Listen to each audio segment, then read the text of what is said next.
What's up, Bills Mafia? Ryan Thomas here for another episode of the Thomas Take Sports Podcast. This time, of course, the big one, the 2025 Buffalo Bills NFL Draft recap. Of course, thank you so much for tuning into this episode.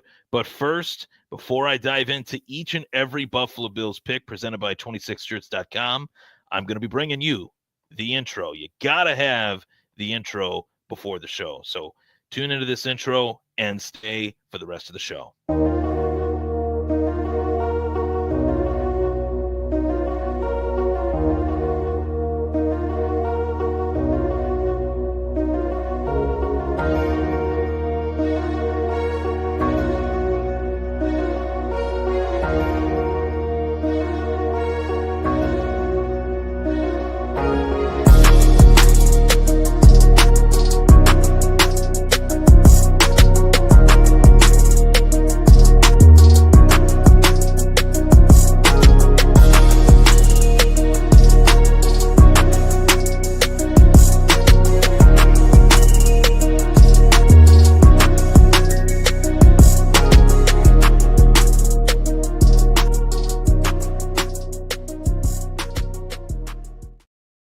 All right, the intro is complete, which means the show is ready to begin. This is the 2025 Buffalo Bills draft recap. Thank you so much for tuning into this episode, everybody. Here Wednesday night, 8 o'clock. This is a pre-recorded episode of the Thomas Take Sports Podcast. This episode is not live, so I will not be able to respond to comments live as I normally do in real time, because as of the air date of this episode, keeping track of making sure that this show airs Wednesdays at 8 p.m. on the Buffalo Fanbase Podcast Network and across all Thomas Take Sports Podcast platforms, whether it's YouTube, X, Spotify, Apple Podcasts, Google Podcasts, you name it. The Thomas Take Sports Podcast is everywhere. So as of the air date of this episode, I had to pre-record it because the air date Wednesday is my birthday. I'm going to be out having a good time with friends and family, celebrating my 33rd birthday. So got to acknowledge that to start the show. Happy birthday to this guy right here, coming up as of this air date Wednesday, 33 years young. So that is why this podcast is pre-recorded and not posted live. So if you want to send out a happy birthday message to me, I would greatly appreciate it, as I've received over the years from you guys that have tuned into this podcast. I greatly, greatly appreciate the support. So with that being said, let's get to this Buffalo Bills 2025 draft recap. Of course, going to first and foremost pre-draft. Now, I did the pre-draft show. I listed the team needs for the Buffalo Bills, did a few mock drafts, as I always like to do. But I was really happy with how that turned out. I was really happy with the interaction that I had from the Bills Mafia in regards to just my overall thoughts on what the Bills need, how I feel the Bills could attack those needs in this particular draft as the best positional groupings or best deepest class of position to me within this draft was the cornerbacks, was the defensive tackles as well. A few good defensive ends in this draft as well. So not necessarily known as a wide receiver draft. I never looked at it as such. Last year's wide receiver draft, I've gone on record and I've said that it's probably the best wide receiver draft class potentially of all time. I think the future will dictate that. Which was why this wide receiver draft class, you can't have two wide receiver draft classes in a row be great. It just doesn't work like that. One year there's good D tackles, one year there's good wide receivers, one year there's great quarterbacks. This draft class was more of a defensive draft rather than an offensive draft. And that's what I believe led to the Buffalo Bills making this a predominantly defensive draft, as well as just the roster. But I'll get into that as we go through the show. The team needs for the Buffalo Bills, as I listed, were corner, DT, defensive end, and wide receiver. Top four needs for the Bills, and they drafted one player at least with every one of these positions, within every one of these positions. So we'll start off with the fact that the Buffalo Bills actually picked somebody in the first round. Last year, they made everybody wait, only to trade down, which really frustrated a lot of people. But they ended up with Keon Coleman, who I think a lot of Bills fans are mixed on. Some fans really love Keon. Some fans do not like Keon as a little bit of a backtrack to 2024's draft. I think Keon is a work in progress. I think he's somebody that, had he stayed healthy his rookie year, would have been able to show a lot more. But I guess another player that I think the Bills Mafia is a little bit too hard on coming out of his rookie year. The expectations for him, I think, were too large, whereas the expectations for him this year, I think, will be a little bit more measured as a second-year pro. But the Bills, with the 30th overall pick, select cornerback Maxwell Hairston out of Kentucky. And going through this draft, I love to go through like the scouting portion of it. That's what I really enjoy. Scouting each player, looking at each player, finding out which player really fits the Buffalo Bills schematically, finding out which player really stands above the rest as who I feel is the best. And I will tell you, Maxwell Hairston did not crack my just top 5 big board at the position. He was right at 6. But a lot of the guys that did had a lot of question marks. And I didn't necessarily rank those top 5 positional rankings based upon, off the field issues or not, or injury or not. I just ranked them based off of how I saw their talent and their attributes when they're at their healthiest and when they're at their best.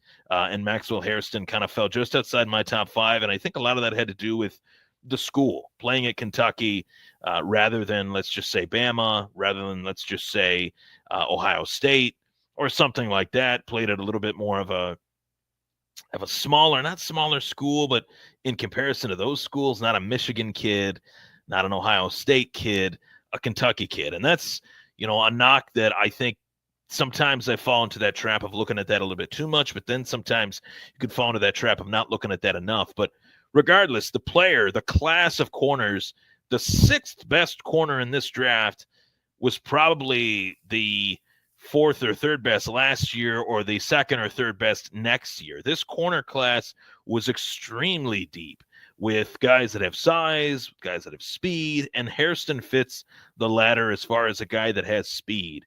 As far as the strengths, you'll see me looking down throughout this. I got notes on these players here that I, put together for this show. So I'm going to read those notes that I put together on these players and give you my analysis. So my write-up here, as far as strengths, scouting-wise, as I look at Maxwell Hairston, a fast corner with vertical lightning speed, keeping pace, ball tracking ability as well. Knowing his zones, that's very, very hard for a corner to do in general, let alone at the collegiate level. He knows his zones and he can trust his instincts as far as understanding what offense is being brought to him, how the offense is attacking his defense. And he's adaptable to that. And that's, I think, one of the greatest strengths of Maxwell Hairston's game is that he's actually adaptable to what receivers run and in terms of routes, breaking routes, hot routes, things of that nature. And he works hard for tackles. And assists, I'd say assists on cleanup. That's what I would look at as far as Maxwell Hairston. Now, as far as weaknesses, now this is something that I think can be fixed quite easily, but it might slow him down a little bit in terms of his size. Maxwell Hairston is a thin corner. He's not small. Small would mean 5'8", 5'9".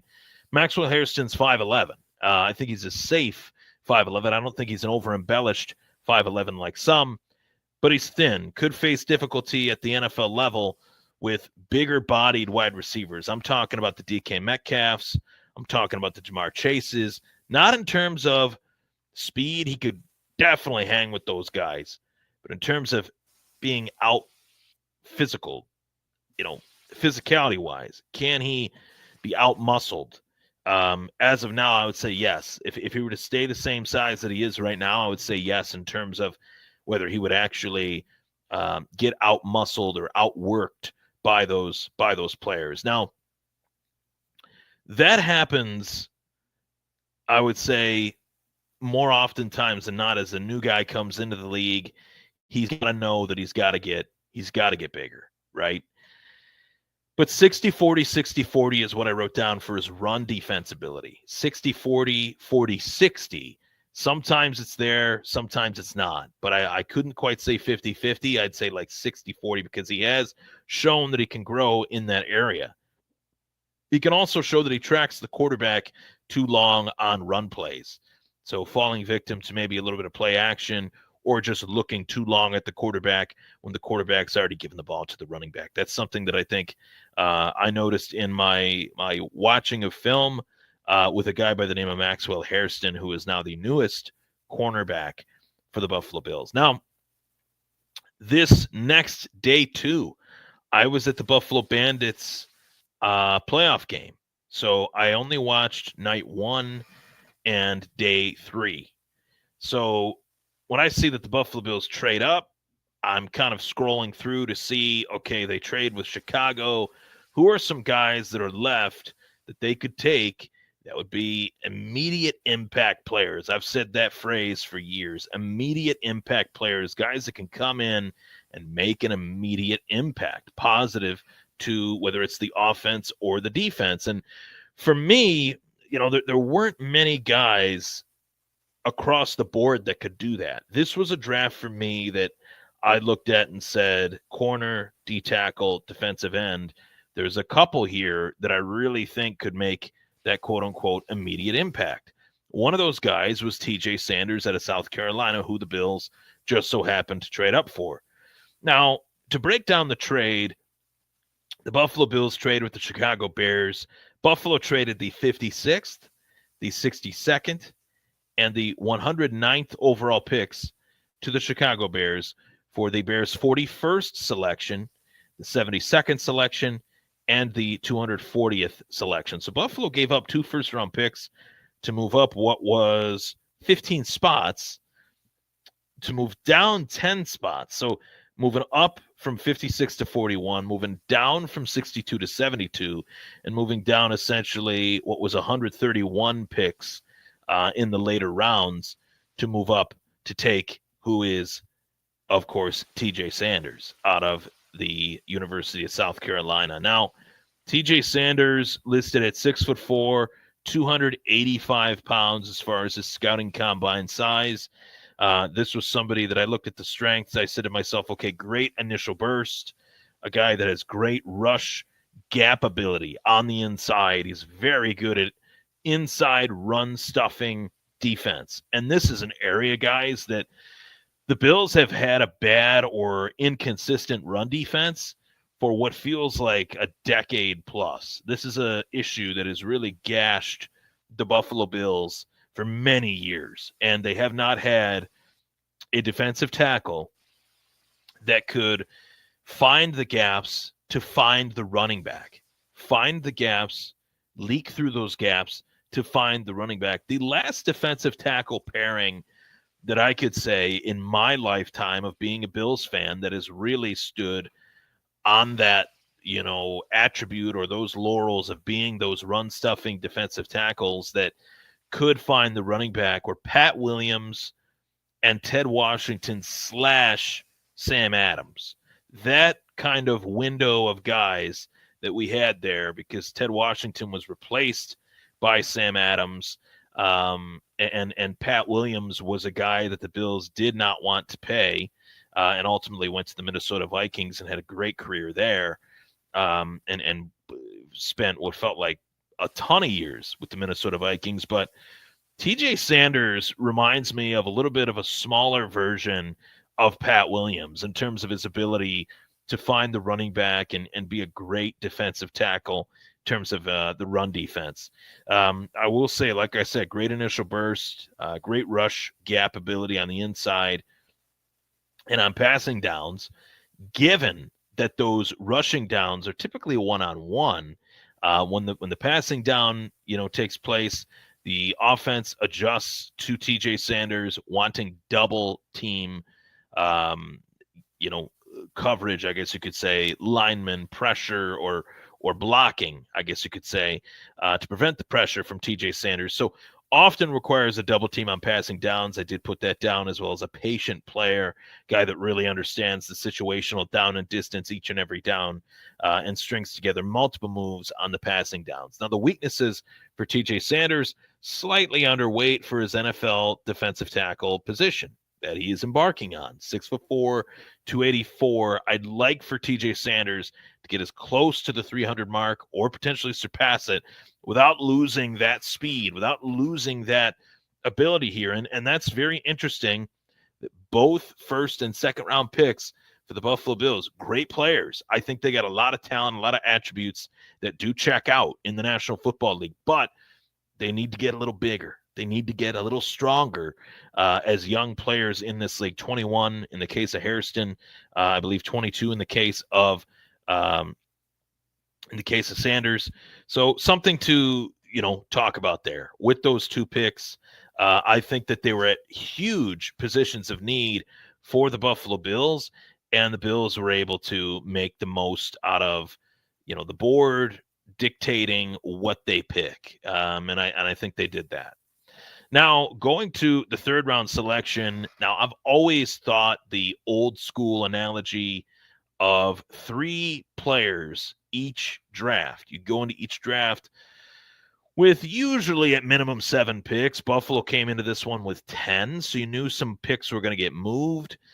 Some picks were going to, potentially fall to other teams, go to other teams as far as trades go. And Buffalo made another trade here to go up and get Landon Jackson of Arkansas, defensive end, that I really like. Okay, now this is if Maxwell Hairston checks out, if he gets a little bigger, gains 5-10 more pounds.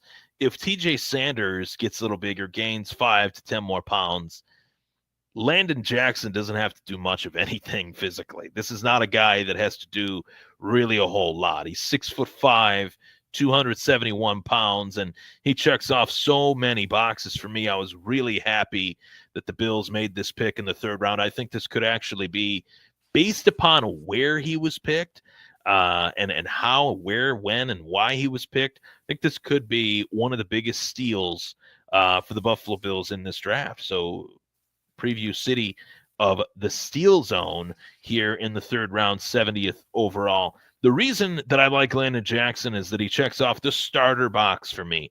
3-year starter at Arkansas, great versus tight ends, great versus smaller tackles. In terms of a style of pass rusher, is he a bull rusher? Is he a power pass rusher? Is he a finesse, a speed pass rusher? Landon Jackson is 100% to me a dominant power pass rusher with long lever arms, allowing the point of attack to be a massive advantage for him. A reach advantage, talk about that a lot in the fight game, but the reach advantage is second to none for Landon Jackson. Now, weaknesses, lower body stiffness, the long gangliness of a Landon Jackson can create some lower body stiffness in terms of his leg power. But I would say the over-reliance, length, and strength will limit him if continued, because you have to think that in that conference, in college, you're not going up against 6'8", 330-pound tackles like you would be in the NFL, or at minimum 6'5", 320-pound tackles. So they're on the same height length, different weight length, if you will, with Landon Jackson. And that's where I could see things get a little bit troublesome. Landon Jackson thinks he's just going to use the same moves that he did in college in the NFL. He knows that he has to adjust a little bit. I think it's safe to say there's a lot to look at in terms of molding this style of player into something really, really special. There's definitely a lot to look forward to with that thought process, going down that road of looking at defensive end Landon Jackson and saying, you know what, this kid is groomable, he's fun, and he's somebody that we could look at and say, he's got a lot of talent. Now, I want to go to the rest of the Bills draft here. Of course, the fourth round selection here of Deon Walker, fourth round pick, 109 out of Kentucky again. Another Kentucky player here for the Buffalo Bills in, of course, Deon Walker. Now, the attributes are ridiculous. 6'4", 340 pounds. This was one of the biggest mammoth players in this draft. And not only are you looking at the skill set of a guy that probably at one point was considered a second rounder at that size, but the accolades of this player. Two-time team captain, two-time all-SEC player, statistically year-to-year production. And honestly, what really excites me about a player like, of course, Deon Walker is the fact that I have a very solid player comp for him, because it's really rare to see a player of his size and stature that successful as a defensive tackle in this league. But I would compare him to a DeForest Buckner, a big, strong, physically gifted, God-given ability defensive tackle that, sometimes that size can slow him down a little bit. Is he going to be a 3-down lineman? No. He's probably going to be a 2-down guy in this rotation that Sean McDermott will have, maybe even a 3rd-down defensive tackle in special situations, special packages. But, man, the 3rd and 4th round, I think, were home runs for Brandon Beane and Sean McDermott. As I said, maybe, a big steal, yes, but I think 3rd and 4th round were the 2 rounds in which the Bills provided their biggest steals. Now, the Bills go defensive back once again with Jordan Hancock out of The Ohio State. Hancock, a part of the national championship Ohio State Buckeyes defense that a lot of people say that Jordan Hancock was one of the more underrated players on this defense that kind of got lost in the shuffle based on how great and how deep that Ohio State defense was, but was just a consistent coverage corner and played really well in big situations. Next, Jackson Hawes, the first offensive pick of the Buffalo Bills draft in 2025, a tight end, which had the wide receiver crowd really ticked off. And that's when I started to see the frustration from the Bills Mafia about needing a wide receiver. And this is something that I really want to acknowledge here for the crowd that feel like the Bills needed a wide receiver. Top priorities, I asked it, offense or defense? And the top priorities of this Bills team were defense based on positional need, as well as the draft saying, hey, we need some defensive players. We not only need defensive players, but that's where the defensive players, or that's where the positions, rather, in this draft are at their deepest on the defense. I did not love this wide receiver class. I liked it. That's not enough for me to want to take one in the first round, in the second round, in the third round. And you saw the limited amount of wideouts that went in the first round in this year's draft, as well as the second, as well as the third. You really started to see wide receivers picked in the 3rd, 4th, 5th, and beyond. There were not many picked outside of the elite guys, the T-Macs, the Travis Hunters, who will play wide receiver in this league. But to me, the Bills' opportunity to take the guy that, fans wish that they would have picked, that opportunity came and went when the Bills didn't trade up for a Brian Thomas Jr. That would have been the guy to take. That would have been the guy to move up for. Jacksonville moved up for him into the teens, and they took him, and he was the best rookie wideout in the National Football League. He was top 5 in fantasy for what it's worth. So essentially, yards-wise, catch-wise, he was top 5 in the National Football League as a rookie. I would have loved that. I love Keon. I'm not going there with you guys about whether Keon's a bust or not. I don't think he is a bust. It's only one season. But just in terms of attributes, in terms of style of play, in terms of that elite wide receiver 1 capability, what Bills fans want is another Stephon Diggs. Without the Stephon Diggs baggage, you don't get a Stephon Diggs without the baggage. The Bills learned that the hard way, and they also knew for a fact that they were not going to go out and trade for another version of a Stephon Diggs and pay that guy $25, $30 million like the Steelers did with DK Metcalf, like you would have to do with a Tyreek Hill in previous years as well. This draft was not one that I would want to invest early picks on a wide receiver. There was Luther Burden. There was a Teteroa McMillan who was picked in the top 10.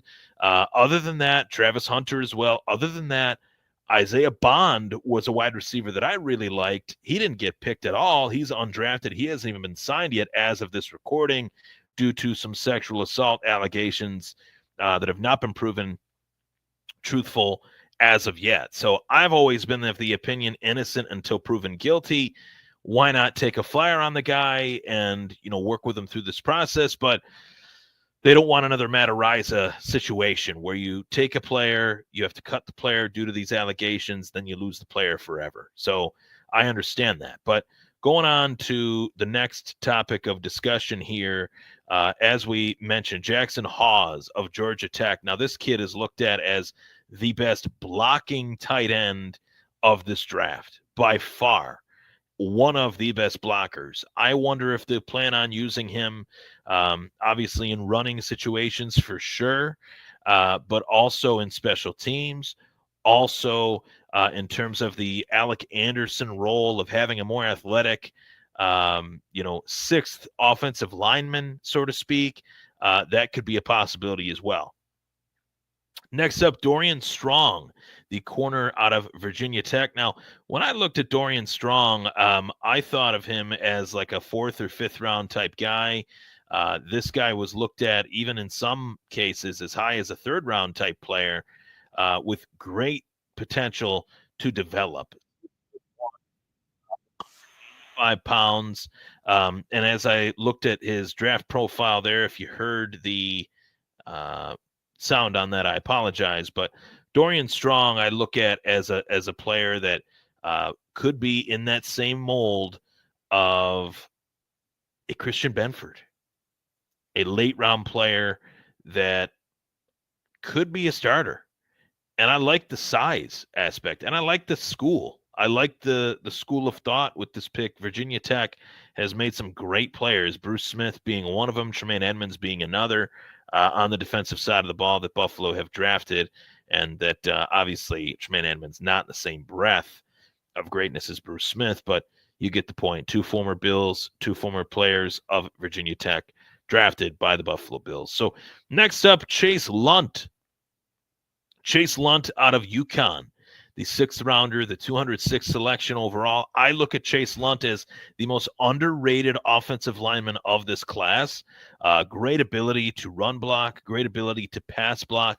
I look at him, though, as a true tackle, a right tackle or left tackle nonetheless.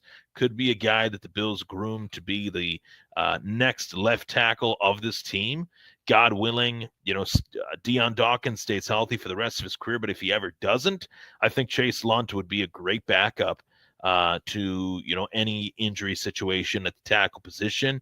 And the Bills, don't forget, lost Tommy Doyle to retirement due to an injury, early career retirement, which was really unfortunate to see, but Chase Lunt comes in here as a 6th rounder out of UConn. Next, of course, is Caden Prather. Now, here we go. The Bills draft the wide receiver that the Bills fans wanted them to draft, a wide receiver. It just wasn't the wide receiver that we thought or you guys thought that they would get, because I was not in the wide receiver boat for this year's draft class. But Caden Prather is looked at as a groomable piece to add to this offensive unit as far as competition goes. I think Caden Prather is a guy that is going to compete along with the Tyrell Shavers and a few others for a spot on this team. But the competition does breed success. We will find out who the best wide receivers are on this team. I think it's safe to say that Keon Coleman, Curtis Samuel, and Josh Palmer are the 3 locks at the wide receiver position to make this team. The rest will be fun. That'll make training camp even more interesting. But nevertheless, I look at this draft as a real unique opportunity for the Buffalo Bills, and they took advantage of it. They took advantage of the fact that they had several needs in this class, and they wanted to attack those needs that they could fulfill through this class by adding players at positions of need, number one, but adding players at positions of strength in this draft, taking 2 defensive tackles that I'm really high on and taking a corner that I think only needs to just gain a couple pounds, and it could be a very, very good CB2 behind Christian Benford. Dare I say it, too, a lot of the attributes in terms of recovery ability, recovery awareness as a corner, very similar to Tre'Davious White, who the Bills brought back. So I wonder if the plan was bring in Tre'Davious White, get a guy in here that's similar to Trey White, obviously a lot younger than Trey White. Trey White could kind of cultivate and see what he could do with him, off the field in terms of development, which I really think is cool. And Trey White showed that he was really thankful to get another opportunity to be here and potentially help us win a Super Bowl. I would really love it for him to have his career come full circle with a Super Bowl win here in Buffalo. But a lot to digest here with this draft. Obviously, I wanted to bookend the show. I know that this is a Buffalo Bills draft recap, but I've already done that. So I'm going to give my take on the fall of Shedeur Sanders. And man, this was really something. I've never seen a player that was essentially one of the top storylines of a draft as far as where was he going to go, and a player that was hyped by, whether you want to say respect or not is debatable, but veteran draft analysts like Mel Kiper, veteran draft analysts like Lance or Louis Riddick, saying that Shedeur Sanders was big time. And Shedeur Sanders had a great season at Colorado. He led the nation in completion percentage, threw for 37 touchdowns, did a very good job making Colorado a relevant program under the tutelage and under the guidance of his dad. My biggest question mark, as I talked about last week, was not whether Shedeur Sanders could translate to the NFL, but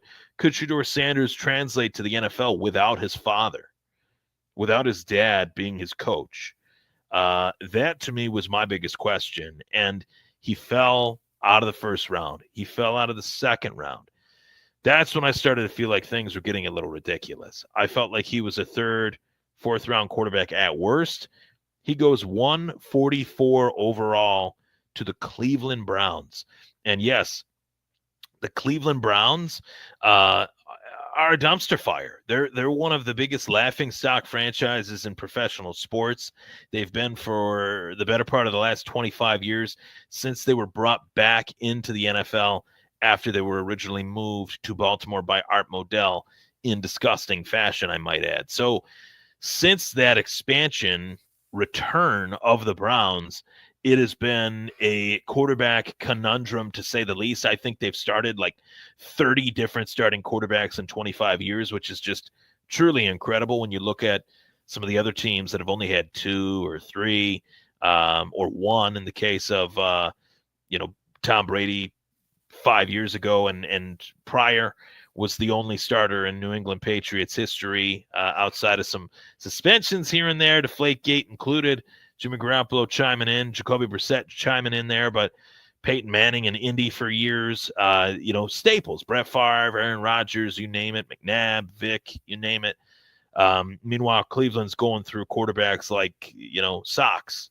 So it's really interesting that a team that I think in the Cleveland Browns, team that I think should be credited for, if you want to say credited, I guess given the designation, that they made the worst trade in NFL history, trading for Deshaun Watson and extending that player, what is one of the worst contracts ever written up in National Football League history. They are also the same team that earns the distinction of taking the chance on the kid that is known as Shedeur Sanders. And there is a lot of hype, and there is a lot of distraction, and there will be a circus, whether Shedeur Sanders wants it or not. There will always be a circus associated with him, with the last name Sanders, due to his father being Deion Sanders, one of the greatest players in NFL history, I might add. So with that, Shedeur is the guy that Browns fans have wanted them to take a chance on. They've waited for a player to get an opportunity to ultimately be that player. And when I look at Shedeur Sanders, as I pop in just some Trident here, when I look at Shedeur Sanders, I think the talent is there. I think the skills are there. I'm not questioning the talent. I'm not questioning the skills. I'm questioning here. Does he have the ability to shut off the noise and hear from what he's hearing on the outside? Does he have the ability to take direction from others other than his father? Can he be coachable? Can he be developmentally sound? Those are things that I think are why he fell into the 5th round, not the draft interviews, not any of this stuff that you're hearing about on ESPN, but just the coachability of Shedeur Sanders. Is he coachable? Is he a player that can be developed? Is he somebody that can grow beyond what he already is? Because when you go from college to the NFL, your skills in college are only your skills in college. Once you go to the NFL, you can't take those with you fully. You can take the majority of those skills, but you got to add. You got to have ability to add to those skills that you already have to make you an even better player. And that, I think, is the biggest question with Shedeur Sanders. Is this the best that he's ever going to get? This basement level skill, rookie skill towards the National Football League? That is the big question for me. But I'm happy for the kid that he was picked. I think it's terrible what happened to him as far as this prank call that happened. I wouldn't wish that on anybody. It happened to him. It happened to Tyler Warren.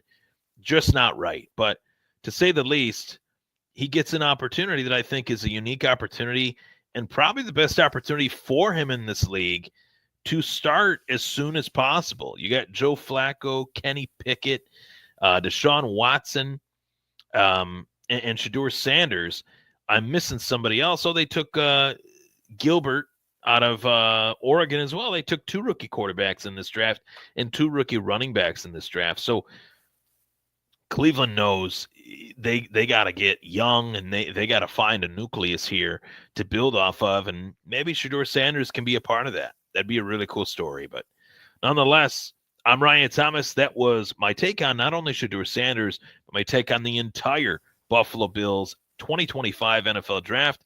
I will see you guys not this Wednesday, today the 30th. I'll see you next Wednesday, which will be the first week in May, bringing us to May 7th, Wednesday, May 7th at 8. Thank you so much for tuning in. And, of course, last, certainly not least, do good. God bless.